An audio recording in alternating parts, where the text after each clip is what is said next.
సెలబ్రిటీల వ్యక్తిగత వివరాలకు సంబంధించి నిత్యం ఏదో ఒక వార్త నెట్టింట వైరల్ అవుతూనే ఉంటుంది. మరీ ముఖ్యంగా హీరోయిన్ల ప్రేమలు, పెళ్లిళ్లకు సంబంధించిన వార్తలకు సోషల్ మీడియాలో కొదువే ఉండదు. ఇదిగో తోక అంటే అదిగో పులి అనేలా పరిస్థితులు ఉంటాయి. పలానా హీరోయిన్ పలానా వ్యక్తితో ప్రేమలో ఉందని, త్వరలోనే వివాహం చేసుకోబోతున్నారని వార్తలు రావడం వెరీ కామన్. ఆ తర్వాత తీరిగ్గా తమ పెళ్లి వార్తలపై హీరోయిన్లు స్పందించడంతో, క్లారిటీ ఇవ్వడంతో ఆ వదంతులు కాస్త ఆగిపోతుంటాయి.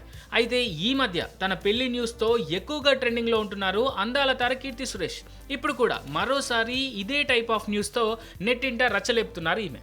కీర్తి సురేష్ పెళ్లికి సంబంధించి ఇప్పటివరకు చాలాసార్లు చాలా వార్తలు బయటికి వచ్చాయి. వాటిని ఆమె ఖండిస్తూ వచ్చింది కూడా. మొన్నటికి మొన్న ఆమె మ్యూజిక్ డైరెక్టర్ అనిరుద్ధ్తో ప్రేమలో ఉందంటూ వార్తలు వచ్చాయి. ఆ తర్వాత దుబాయ్కి చెందిన ఓ వ్యాపారితో పెళ్లి ఖాయమైందని పెద్ద ఎత్తున ప్రచారం జరిగింది. అయితే వీటిపై కీర్తి సురేష్ ఎలాంటి రియాక్షన్ ఇవ్వలేదు. పైగా ఆ వార్తలో ఎలాంటి నిజం లేదని సున్నితంగా వీలైనప్పుడల్లా తిరస్కరిస్తూ వచ్చింది. అయితే ఇప్పుడు తన చిరకాల మిత్రుడితో కీర్తి పెళ్లికి గ్రీన్ సిగ్నల్ ఇచ్చినట్టు మరో వార్త వైరల్ అవుతోంది. ఇరు కుటుంబాల అంగీకారంతో ఈ జంట పెళ్లి పీటలెక్కబోతుందని, గోవా బీచ్లో పెళ్లి వేదికను ఫిక్స్ చేశారని బాలీవుడ్ మీడియా పెద్ద ఎత్తున కథనాలను పబ్లిష్ చేస్తోంది.